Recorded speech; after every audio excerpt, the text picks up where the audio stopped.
Hi apes. Today we're looking at Unit 9, Part 2, which is going to focus on the impacts or the effects of global warming.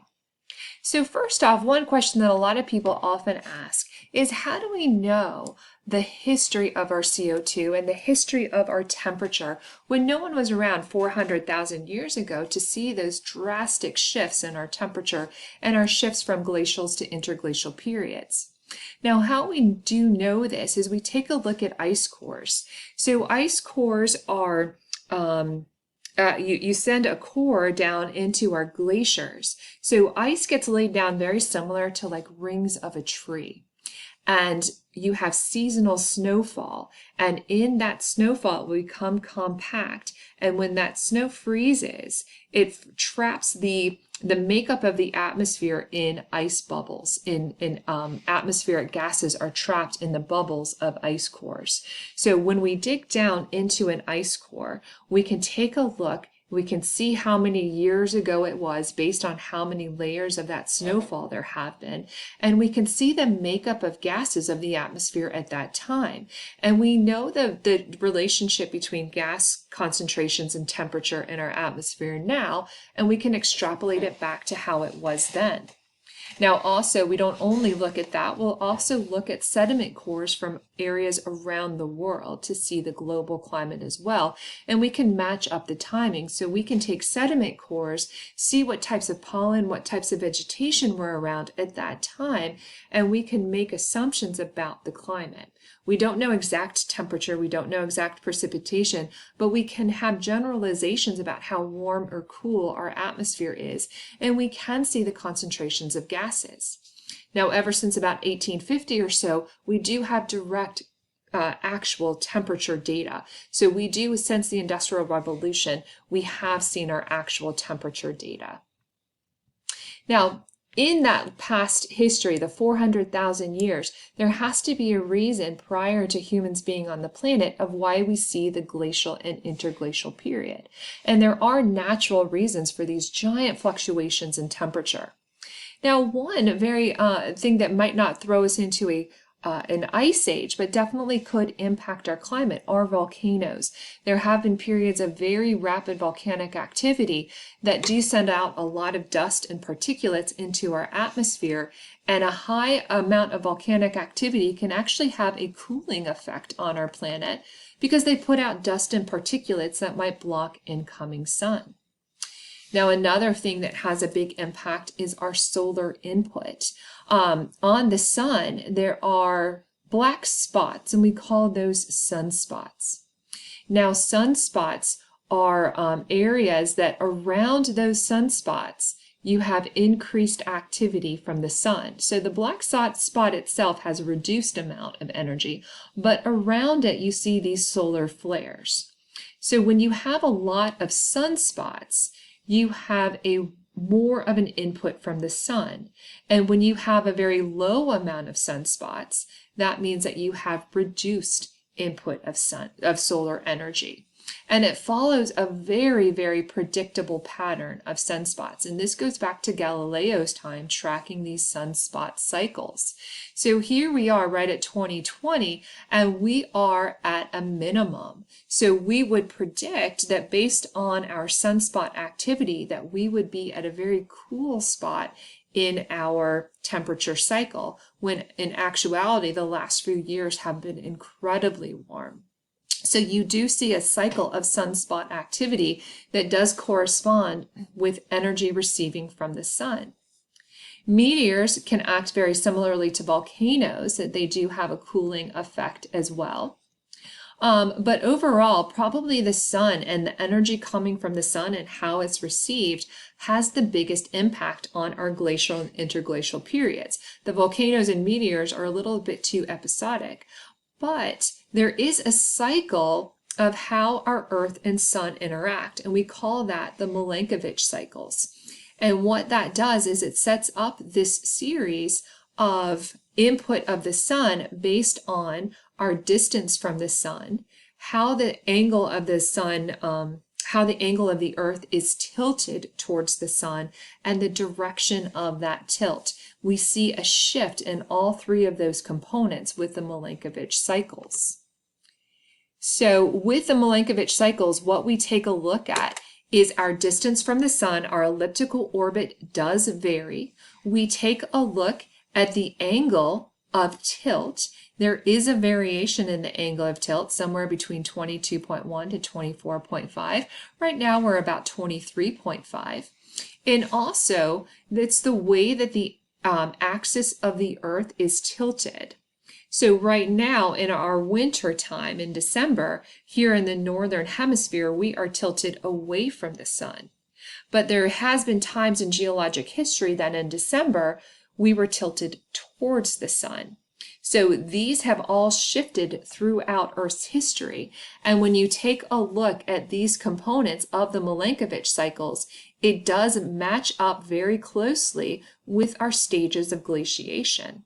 So we take a look at the obliquity, the precession, and the eccentricity, and that again is the distance, the tilt, and the angle. And that corresponds with how much energy we get from the sun, or solar forcing. And these solar forcing cycles do line up well with our periods of historical ice ages and interglacial periods. So this will explain, this combination of both sunspots and the Milankovitch cycles does help to explain how we've gone through these periods of ice ages and interglacial periods in the past. But the data that we're seeing now, the warming that we're seeing now, does not tie in as well with those natural causes. And so the IPCC actually says that no, we are not currently following this cycle, and that humans are having something to do with this global warming. Now, the IPCC is the Intergovernmental Panel on Climate Change, and what they're seeing is that the data is showing us is that it's something else. So this is going to take us through some different scenarios of what is causing the warming of our planet. So here's our observed temperature, and we're going to show some models of things that might speak to what's going on with our temperature. So if that temperature were caused by things like, so here's our observed temperature, and here's what we would expect with our Earth's orbit. We would actually suggest that it was cooler than it is now. So that's not explaining that temperature increase.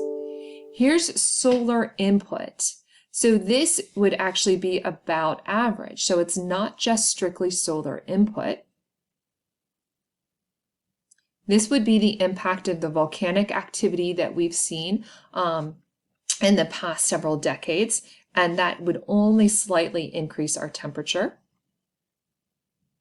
So these are the three natural things combined: our volcanic activity, our solar power, and our the other natural factor that we had. So it would only account for a slight warming above average. So let's look at some of the other issues that might impact it. So here's what we would expect from deforestation. So it actually reduces our temperature slightly due to insolation and that we are reflecting a little bit more sunlight because there's lighter patches rather than the dark color of those trees. Here's ozone pollution. So this is our ozone pollution, would account for a slight warming, but not much. Here's our aerosol pollution, which actually causes a slight cooling. Here's our greenhouse gases. So our greenhouse gases is much more in line with what we observe, but slightly higher than our observations. So if we add together all of those man-made factors, the greenhouse gases, the ozone, the land use, what we see is the human factors combined do have a very close impact to the temperature that we are seeing.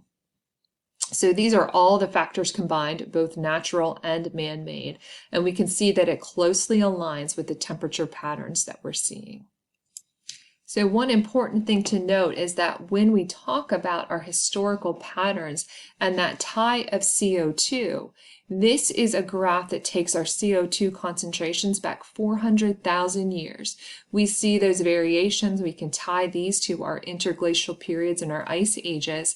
And you notice that we are higher than we've ever been in Earth's history at the current level right now at 413 parts per million in our atmosphere. So we are well above the 1950 average. We're well above anything that we've seen in Earth's history. So this does not bode well for future temperatures. There might be some type of feedback loop that comes into play, but we are in unknown territory because we've never been this high before with our CO2 levels. So the effects that we're seeing a lot of impacts of this increased temperature. We are seeing significant changes in our climate. Our temperatures are changing, precipitation is changing, our soil moisture is changing. Now, most areas are seeing an increase in temperature, and we're also seeing an increase in our precipitation. Our storms are becoming stronger. And more often, we had an incredible summer of a lot of different hurricanes. Our soil moisture is becoming drier because of more evaporation. So we're seeing all these changes that will lead to drastic changes in agriculture and where things can grow. We're seeing an increase in location and spread of disease because a lot of our diseases are spread by vectors such as insects like mosquitoes that like warm, wet environments. And so when we have our mosquito vectors that are able to grow in more and larger areas of our world, we're seeing that disease can spread much faster.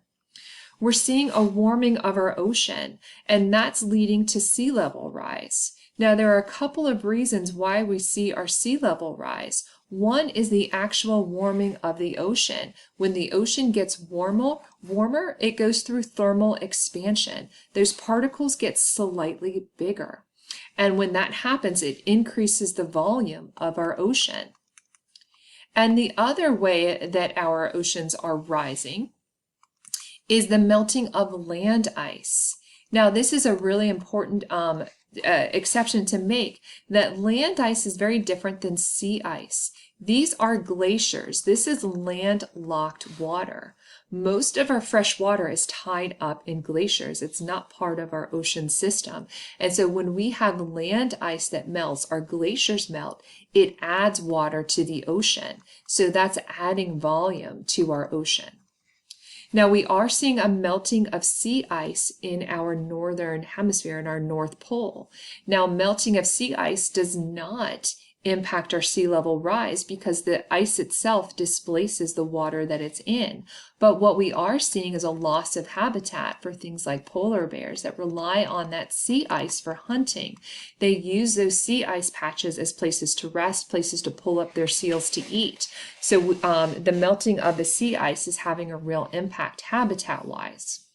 Another habitat that is horribly affected by the warming of oceans is corals. Corals, when they get too warm, they'll spit out their zooxanthellae and they'll turn white, and this leads to our coral bleaching and death. And we're seeing a real change in the distribution of animals. They are having to shift where they might live, and we're seeing an extinction of plants and animals as they're trying to shift and adapt to this changing climate. Now, the problem is that this is happening way too fast for our animals or plants to adapt. Over time, there have been these changes in the past, but it's happened so slowly that there's time to adjust and adapt and to have populations survive based on their ranges of tolerance. But now it's happening at such a rapid speed that we're seeing an increase in extinction in plants and animals. So what can we do about this? It's very difficult to remove carbon from the atmosphere once it's there. So what we need to focus on is prevention. And the way that we can focus on the prevention is by carbon taxes. We can tax people for releasing CO2. We can try to sequester the carbon and prevent it from even being emitted into our atmosphere at our power plants. We can do energy taxes on fossil fuels in general to help to reduce the amount that they're using. We can increase subsidies for alternative sources, so making it cheaper to use solar or wind power. And then there are international agreements that have been updated throughout the years. The Kyoto Protocol, that is now in its most recent one as the Paris Accord, is a global agreement to reduce greenhouse gas emissions. Now, we have popped in and out of this based on the presidential administration that's in place. But as a world, this is an agreement to reduce our greenhouse gas emissions. And it is a good goal to try to slow this process down. Now, other impacts are impacting our oceans. Like we said, it's warming our oceans. So the greenhouse gases are leading to an increase in our temperatures. And like I said, that's leading to coral bleaching. The corals get stressed and they spit out their symbiotic algae that we call the zooxanthellae. Now, the coral themselves, they are filter feeders, but not very good at it. The zooxanthellae provide about 90% of their energy. So when they spit out their zooxanthellae, they're no longer able to feed themselves, and they'll turn this white color. So this is a bleached coral where these surrounding it would be healthy. Now, when we lose coral reefs like this is a major loss of habitat. And animals might be forced out and have to find a new range, or the warming of the temperatures might be too much for some animals to tolerate. And so we're seeing a real loss of habitat and loss of this really diverse ecosystem. Now, another big change in our oceans is ocean acidification. As that CO2 is being absorbed into our oceans, a lot of chemical reactions are going on. So CO2 plus H2O, that leads to carbonic acid. And that is leading to a slight decrease in our pH. Now, it's not decreasing as much as it normally would because there's a big buffering system in our ocean.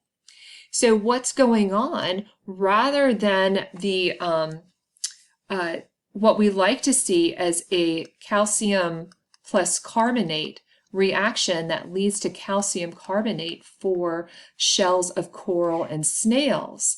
Instead, this carbonate is reacting with hydrogen ions that come from this carbonic acid. So what we're trying to do, what the ocean is doing, is it's buffering and it's reducing the impact of this hydrogen ion to resist this change in pH, to make sure that this is not going down too fast. But when it happens, what we're seeing is that there's less calcium carbonate available for coral and for snails. And so the result of that is that their shells are weakened and a lot of them may end up dying. So ocean acidification is an issue that's going on that's not necessarily tied to the warming, but is tied to that excess CO2 because it's going into our oceans. So here, this graph shows our increase in CO2, that corresponds with an increase in CO2 in our seawater and a slight decrease in our pH. And not only are we seeing that our oceans are becoming slightly more acidic, we also are seeing the impact on our shelled animals and coral. So there's a lot of changes that are going on in the ocean as well. So make sure that you ask any kinds of questions about the impacts of our global warming.